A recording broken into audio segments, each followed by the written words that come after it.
Notice ఇప్పుడు ఆమెకు రాజకీయ ఉనికికి ప్రశ్నార్థకమైనటువంటి పరిస్థితి.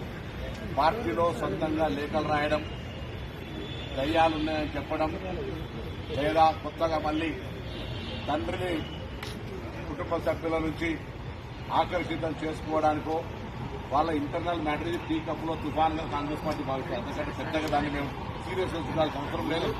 వాళ్ళు ఇంటర్నల్ లీడర్షిప్ క్రైసిస్ వాళ్ళు నేర్చుకుంటారు. వాళ్ళ ఎక్స్పోజర్ కొరకు, ఉనికి కోసం, వార్తల్లో రావడం కోసం తండ్రిని ఒకరు సపోర్ట్ చేస్తున్నట్టు, ఇంకొకరు సపోర్ట్ చేయలేనట్టు, ఒకరు ట్విట్టర్కే పరిమితమైందని పరస్పర ఆరోపణలు వాళ్ళు జవాబు చెప్పుకోవాలి. ఇది మాకు సంబంధించిన ఇష్యూ కాదు. ఇది రాజకీయంగా వృత్తి మరల్చడానికి జరుగుతున్నటువంటి ప్రయత్నం. దాన్ని కాంగ్రెస్ పార్టీ శ్రేణులు ఎవరు కూడా పెద్ద పట్టించుకోవాల్సిన అవసరం లేదు. ప్రజలు, మీడియా కూడా పట్టించుకోవాల్సిన అవసరం లేదు. ఎందుకంటే they are struggling for their existence.